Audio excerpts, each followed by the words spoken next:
Bom dia, pessoal, muito bom dia. Hoje, dia 15 de setembro de 2020, estamos começando aí mais um episódio da Jornada Leg, nossa quarta temporada, episódio número 7, olha que legal.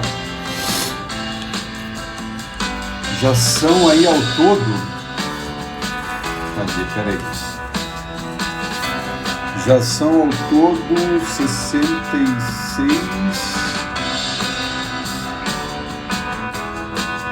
73 lives, galera. É muita coisa, muita coisa. É muito bacana, viu? Muito feliz com essa iniciativa. Isso está me trazendo grandes alegrias, viu? Grandes aprendizados também. Muito bom. Bem-vindo aí todo mundo.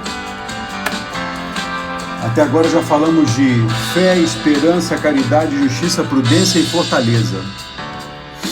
Hoje vamos falar sobre temperança, viu? Uma virtude tanto.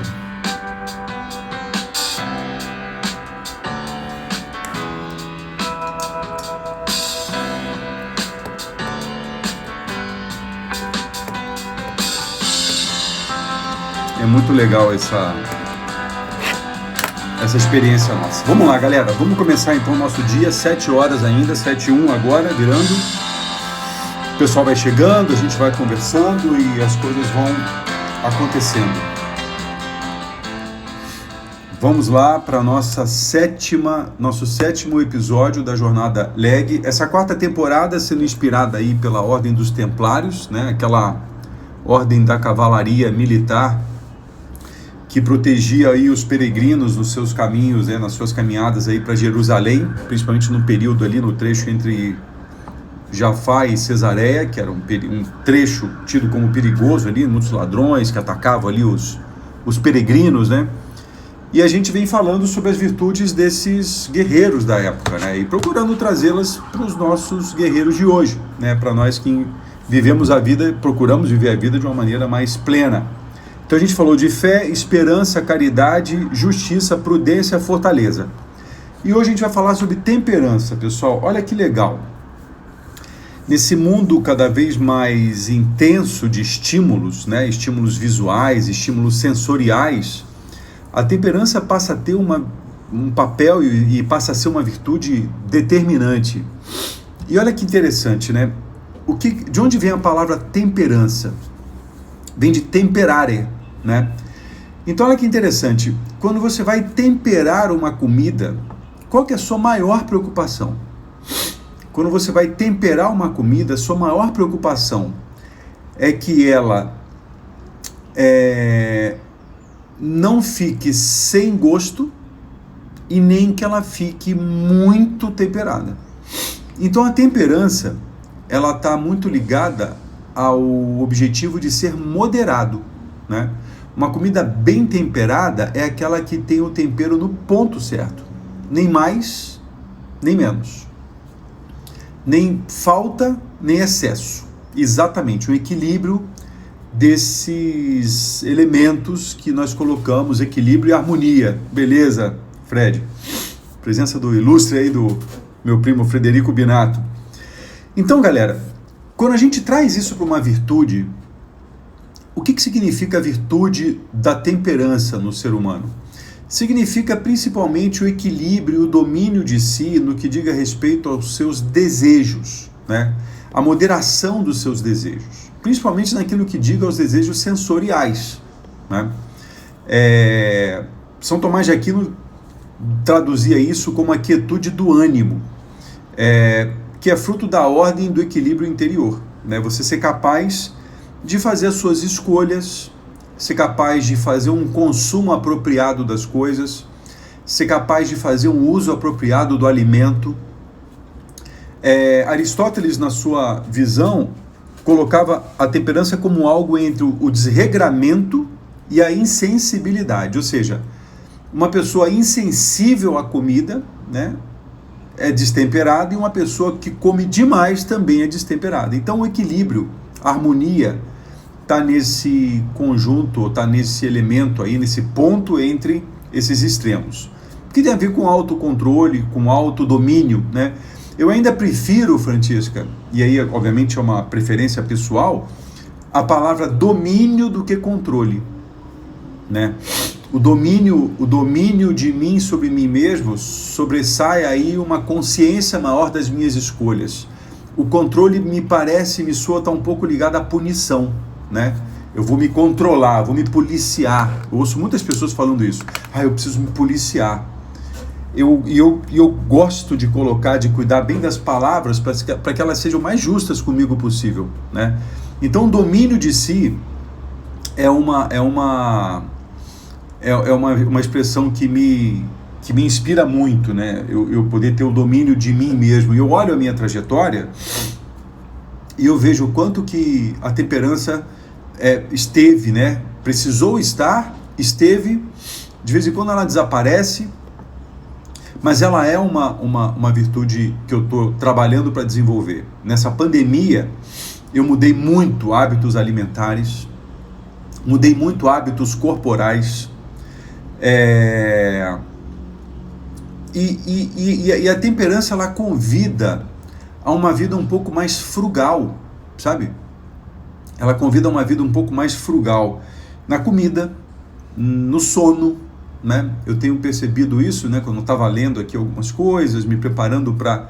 Eu tô lendo um livro maravilhoso e claro que não é coincidência, isso tudo é providência. Lembra de providência que vem de prudência, ou seja, antever o futuro? Mas é uma providência não minha, né? Uma providência mais divina aí. Eu estava lendo exatamente sobre temperança, sem a presença da palavra lá, né? Então, nesse livro falava da importância, né, do homem, do ser humano, viver uma vida mais frugal no que diga respeito à comida, ao sono, ao sexo, ao trabalho, né? Sob pena de, ao viver no exagero da comida, do sono, do sexo, do trabalho, ele perder a vitalidade, a fonte vital de energia e perder sua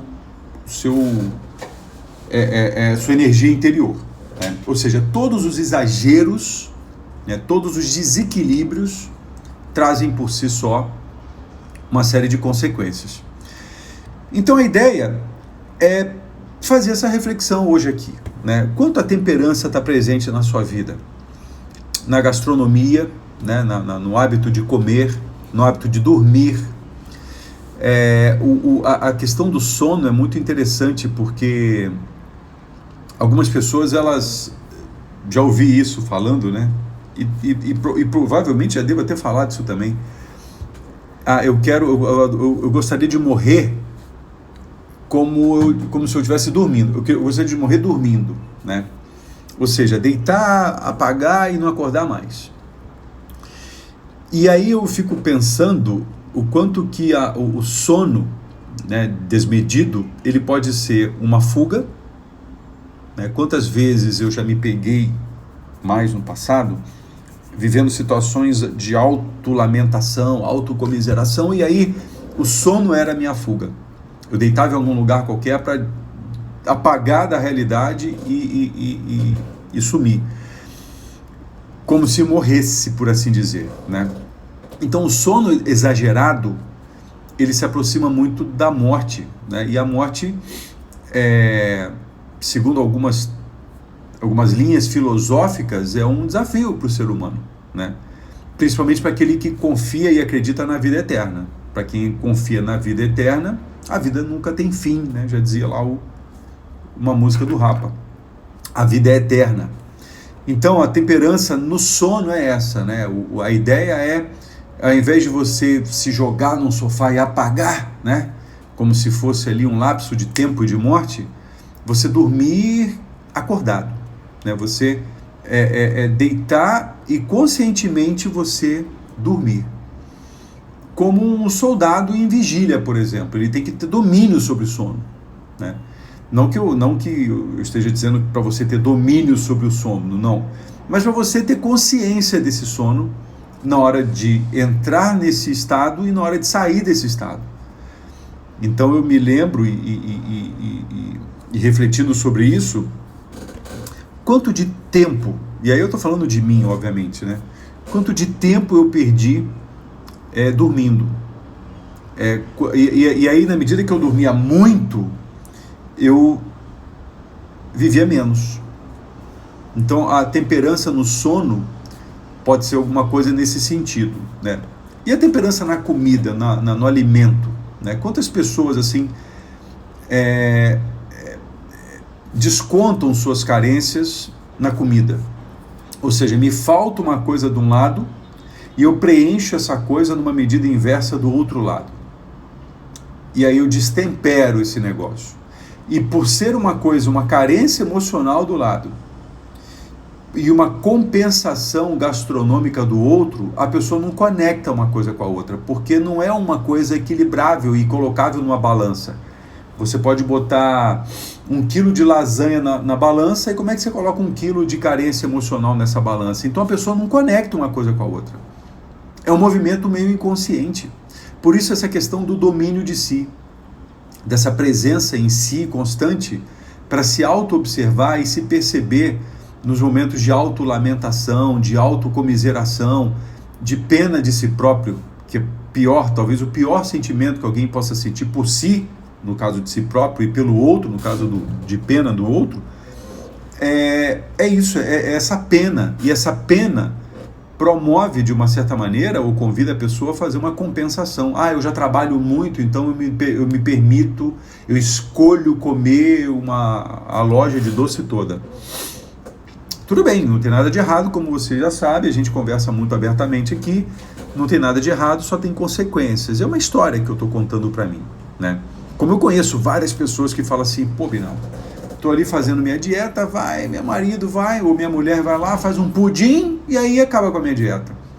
Como se ele não tivesse, ou ela não tivesse poder de dizer, meu bem, olha, muito obrigado, parabéns pelo pudim, tá maravilhoso, mas eu vou manter a minha dieta. E se você me ama, você vai me ajudar nisso aí. Mas não, a pessoa prefere, obviamente, colocar a culpa na mulher ou no marido, né? No próprio pudim, como se o pudim tivesse vida e ação, e aí ela passa a ter, ela passa a entregar ao pudim o domínio sobre ela própria, né? Um filé, né? Conheço bem alguém que entregam a alma por um filé, né? Que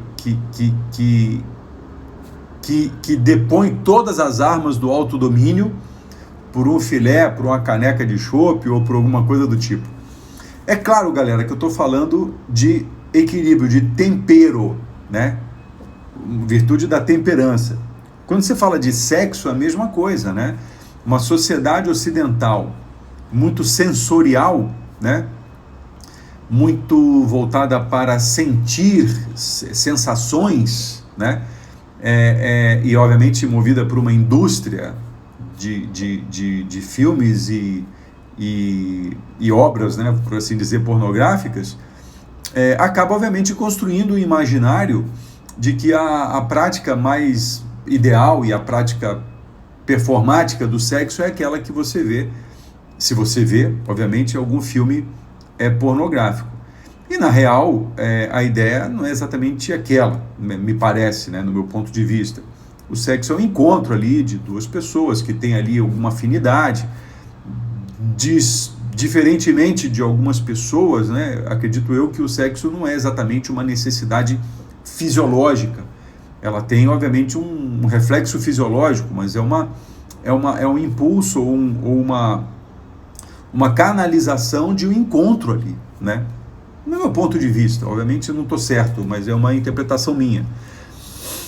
Então acredito que também nessa medição ou nesse equilíbrio faça sentido perceber como é que o sexo é na sua vida, né? Esse é um ponto também que muitas pessoas até se impedem e se sentem meio deslocadas em falar. Mas é uma coisa natural, né? Uma coisa humana, uma coisa positiva, né? A não ser que se coloque uma tinta muito carregada e se desvirtue a ideia do sexo como sendo uma coisa pervertida. Que é como mais ou menos eu cresci, não sei qual é a experiência que vocês tiveram na infância de vocês com relação a esse tema. Mas hoje eu procuro lidar com esse tema de uma maneira muito tranquila, obviamente comigo em relação a mim mesmo, né? Mas principalmente comigo em relação a minhas filhas. Equilíbrio nessa questão. E no trabalho também, né? Quantas pessoas você conhece que tem uma vida muito mais dedicada ao trabalho, talvez pelo medo, talvez pela ameaça, né? Principalmente nesses dias, né? A pessoa trabalha tanto com medo de ser mandada embora, ou pela ameaça continuada, pela sensação contínua de ter um foice na cabeça dela, prestes a cortar a cabeça, e isso vem talvez de um sentimento de culpa, né? Então veja, a temperança é uma virtude que pode trazer para o ser humano, na medida que ela está presente, ou que o ser humano esteja consciente da importância da sua presença, os motivos pelos quais ela não está presente. Por que durante muito tempo eu trabalhava tanto? Porque eu tinha medo e culpa. Então há um destempero nisso aí, né? Por que uma fase da minha vida, até estava vendo ontem uma foto que o Facebook me lembrou, de 2011, 12, por ali. Nossa, eu fui dar uma aula em Maceió. Nossa, minha cara estava uma bola, né? Na foto, a minha silhueta era um negócio meio arredondado. Eu devia estar ali com uns 96 quilos. Hoje eu peso 80 quilos. E na época eu estava comendo e bebendo muito, né? Comendo continuamente, e a bebida assim, acompanhada do alimento, e final de semana sempre tomando um vinho com muita frequência. E eu não me dei conta daquele destempero. E ontem, como eu não acredito em coincidência, né? Essa foto veio ilustrar meu imaginário, exatamente para servir de exemplo, servir de ilustração, né? Não de exemplo, mas de ilustração para essa nossa conversa. E aí, vendo assim o movimento que eu quis, né, e que estou querendo, né, estou fazendo durante esse período de pandemia, eu comecei a pandemia pesando ali 88 quilos mais ou menos, e nesse momento estou com 80 quilos. E cuidando moderadamente da alimentação, moderadamente do exercício físico, moderadamente do trabalho, moderadamente da atividade alimentar, né, da alimentação, do sono. Então, dessa maneira, pessoal, me parece, e pelos resultados que eu estou buscando, e para mim resultado é uma palavra-chave, né? Você que me conhece mais de perto sabe o quanto que resultado para mim é um elemento de extrema importância, o quanto que está sendo positivo para mim e em reflexo para as pessoas ao meu redor, principalmente a Lívia e a Lara, né? A Lara hoje acordou 6h30 e foi para academia, porque ela também está desenvolvendo o hábito. A Lívia teve meio adoentada esses dias, está voltando essa semana. Então a gente está assim, procurando, quer dizer, eu estou procurando colocar essas virtudes na minha vida, e obviamente a presença dos vícios também está lá, né? Ora, porque a presença do vício está lá? Ora, porque eu tenho que olhar para ele e dominar a mim mesmo diante dele, e ora, porque às vezes eu dou uma cochilada, quando eu cochilo o cachimbo cai, no que o cachimbo cai o vício vem e me pega. Como me pegou talvez esse final de semana, numa questão aí relacionada à minha filha, como me pegou em algum momento da vida onde eu consumi alguma coisa a mais do que eu precisava, né? Me lembrando disso aqui agora, onde me pegou, por exemplo, eventualmente num período que eu estivesse comendo mal, e no final de semana eu me dei o direito de comer desarvoradamente, enfim. São essas coisas que a temperança nos convida a pensar, né? E obviamente a provocação e o convite que eu te faço é avaliar essa questão da temperança na sua vida. Como é que está o tempero dela, né? Quanto de trabalho você está botando na sua vida? Quanto de sono você está botando na sua vida? Quanto de comida você está botando na sua vida? Quanto de consumo você está botando na sua vida? Quanto de necessidade sensorial você está botando ou tirando da sua vida, né? E aí vem sexo, diversão, uma série de outras coisas. Quanto de atividade física você está botando? Tem pessoas também que botam atividade física no extremo oposto, ou seja, malha o dia inteiro, treino o dia inteiro, aquela coisa desmedida. Então a temperança é a virtude da moderação. A moderação dos desejos, a moderação do desequilíbrio, a moderação daquilo que te apraz, que te traz muito prazer, né? Eu, assim como meu primo, sou um aficionado por carne, adoro fazer um churrasco e tal, e teve épocas de fazer assim uma quantidade desmedida disso, acompanhado de uma quantidade desmedida da bebida. E claro, galera, uma vez ou outra, isso faz todo sentido, é diversão, amigos, conversas e tal. Eu estou falando disso em base contínua numa vida, né? Tem pessoas que exageram todos os dias, tem pessoas que comem sempre um pedaço de torta maior todo dia, torta do doce mesmo. Até muito pouco tempo atrás eu comi uma barra de chocolate quase que diariamente. Isso era um momento de destemperança e que obviamente trouxe uma consequência. A consequência de um aumento de peso, desse aumento de peso, um aumento da pressão, né?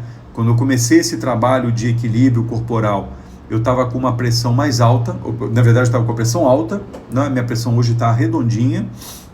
Então veja, isso traz consequências físicas, intelectuais, emocionais e espirituais. Por que traz consequências espirituais? Porque na medida que a temperança é uma virtude, ela está muito mais ligada a uma prática espiritual, e entenda a espiritualidade como uma experiência que te transforma dentro de uma compreensão maior do mundo, né? Não necessariamente ligada à religião, embora a temperança seja uma das 4 virtudes cardinais aí, do cristianismo. Então está conectado. A religião é um belo instrumento para a prática espiritual, mas não se resume a isso, né? Não é só a religião que faz isso. Eu posso fazer isso por outras experiências, como essa aqui, por exemplo, dado que para mim a espiritualidade é uma experiência que me torna alguém melhor. E cada conversa que eu tenho aqui, cada palavra que eu leio, cada reflexão que vocês fazem, isso vai me ajudando a me tornar alguém melhor, né? Cada leitura que eu faço de uma boa literatura que me ajuda a refletir, a me dar conta de quem eu sou e quem eu quero me tornar, isso também é um processo de autodesenvolvimento, autoobservação, autotransformação, autodomínio.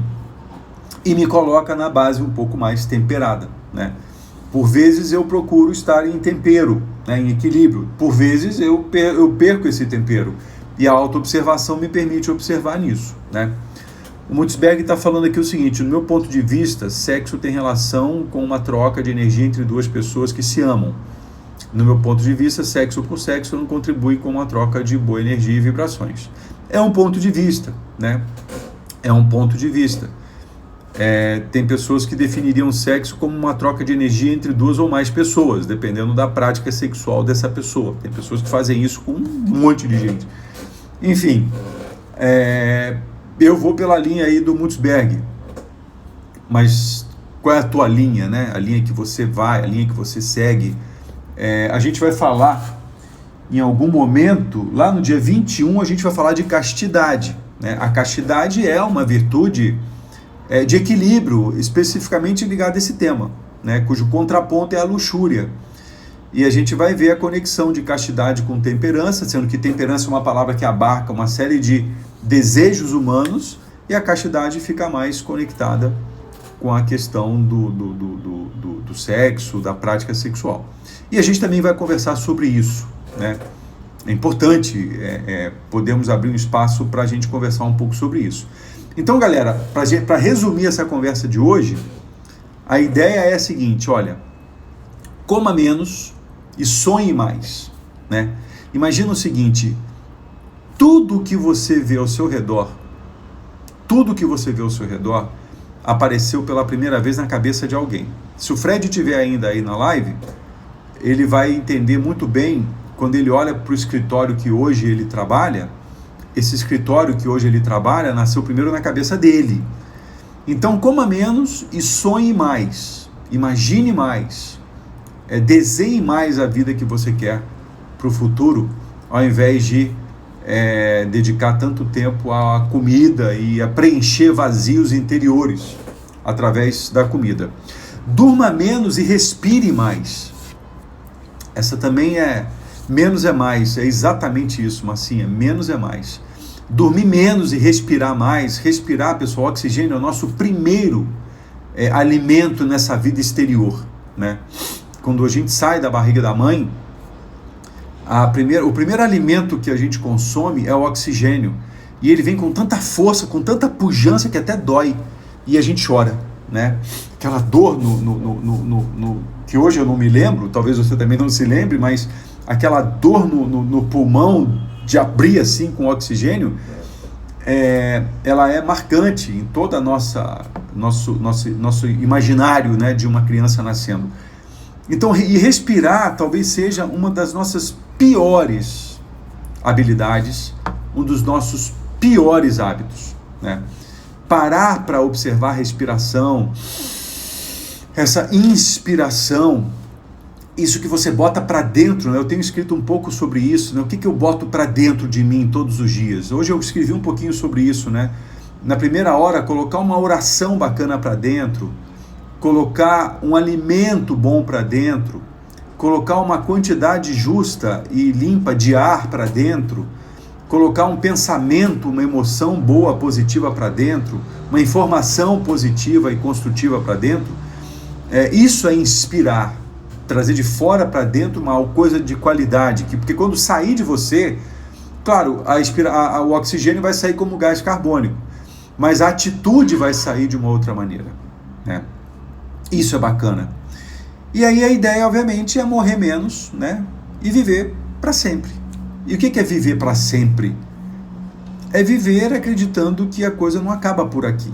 A gente vive mais todos os dias, aproveita mais a vida todos os dias, e aproveitar a vida mais, olha que bacana, no meu ponto de vista, eu acho isso, para mim isso funciona, faz muito sentido. Aproveitar mais a vida diariamente não é só apenas os momentos bons, não. Também aproveitar os momentos ruins, para aprender, para se transformar, para perceber o que eu posso estabelecer de metanoia em mim mesmo, daquela transformação interior, aquela revolução interna, humana. Então, viver para sempre é viver intensamente. Quando eu falo intensamente, não tem nada a ver com frequência, mas tem a ver com intensidade. E se você, obviamente, acreditar que a vida é eterna, aí então é que viver para sempre passa a ser uma realidade, tá certo? Então, coma menos e sonhe mais, durma menos, respire mais, morra menos e viva para sempre. Esse balanço poderá trazer a temperança que a gente conversou aqui hoje, ok? Galera, olha só, vou falar sobre isso diariamente porque isso é muito importante, é um projeto muito legal que eu estou muito entusiasmado. Dias 9, 10 e 11 de outubro, vamos ter a segunda edição do Desafio Sherpa. Eu ainda não soltei uma informação formal sobre isso, mas a gente vai ter esse desafio para quem estiver disposto a participar dessa imersão. Essa imersão acontece na sexta-feira à noite, das 9 às 11 da noite, no sábado das 12 até a hora que for, e no domingo das 10 às 18, né? Então, poxa, pensa nisso, marca na sua agenda, participa desse evento, vai ser muito legal. A primeira turma foi muito bacana. Ontem eu estava preparando uma página de divulgação desse evento, já colocando alguns depoimentos que o pessoal deu na última versão do DX, né, do Desafio Sherpa, como a Flavinha colocou aí. Obviamente esses depoimentos estão anônimos, né, mas se você quiser tirar dúvidas, pergunta para as pessoas. Tem sempre alguém do Desafio Sherpa primeira edição aqui nas nossas lives. Então você pode perguntar para quem fez, trocar uma ideia no privado, enfim, saber mais sobre isso. Também nessa página que eu estou publicando depois tem os depoimentos de alguns executivos e executivas bem legais que já fizeram trabalhos comigo, pessoas que trabalharam em empresas muito grandes, multinacionais, que já passaram por experiência de desenvolvimento comigo, que também são muito bacanas. Então, aí ó, olha só, a Flavinha falando, a Márcia falando, a Ziza falando do DX, Desafio Sherpa. E a ideia é te ajudar a atingir o seu Everest. Seja o seu Everest melhorar uma relação com alguém, seja o seu Everest correr uma corrida de 10 km, seja o seu Everest atingir uma virtude mais equilibrada, seja o seu Everest construir uma relação melhor com o seu marido ou com o seu cônjuge. O Gabriel foi outro que participou também. Gabriel tem um papel importante nesse processo também, assim como o Rode, assim como a Zizi também vai ter no futuro próximo. A gente está procurando aí, nós todos aqui, procurando desenvolver outras pessoas para fazer esse trabalho do Sherpa também. E o Sherpa, você sabe, é aquele nativo da região do Tibete, ali do Nepal, da base dos Himalaias, que ajuda os alpinistas, os escaladores, os climbers, a atingir o cume. Então, o meu trabalho, por enquanto o meu trabalho, mas em breve o trabalho do Gabriel, do Rode, da Zizi e de outros que se dispuserem aí, é ajudar essas pessoas a atingirem o seu cume, atingir o seu Everest. Então pensa nisso, 9, 10 e 11 de outubro. Essa semana eu não prometo, mas a partir da semana que vem a gente vai começar a divulgação disso forte. A Elis também participou do DX aí com a gente. E a gente vai fazer uma condição mais módica aí até 30 de setembro. A partir de 1º de outubro a gente volta com o valor original. Mas depois você vai saber disso a partir de semana que vem, dia 21. Eu vou começar a divulgar isso com mais ostensividade aí, porque é um projeto que me trouxe um prazer enorme, um aprendizado enorme, uma experiência muito bacana, muito positiva e que me trouxe um bem danado. Então eu quero, e eu agradeço isso aos escaladores que tiveram comigo nessa primeira versão, e agora eu vou ter ali alguns Sherpas também em preparação junto comigo nessa jornada. O Brinkman também participou disso aí, né? Muito bacana. O Brinkman no alto dos seus 69 anos de idade, subindo ali o seu Everest. Enquanto muitos com 69 anos de idade estão pensando em encostar os equipamentos, o Brinkman está querendo saber qual é a montanha maior que vem depois do Everest. Isso é muito legal. Valkyria também participou. Muito bom, galera. Depois eu vou pedir para vocês fazerem um videozinho fazendo um depoimento, vai ser bacana, um vídeo de 30 segundos, eu boto no nosso grupo aí depois, quem puder, vai ser muito bacana.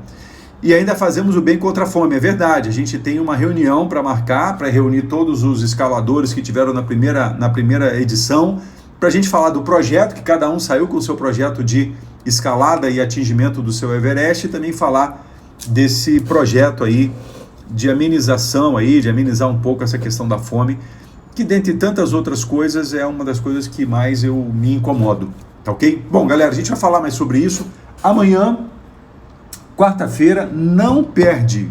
Amanhã você não pode perder. Vamos falar sobre coragem. Coragem é uma virtude em escassez na espécie humana. E amanhã a gente vai falar sobre isso. Boa jornada, força sempre e vamos com tudo. Até mais, galera. Ótima terça para você. Tchau.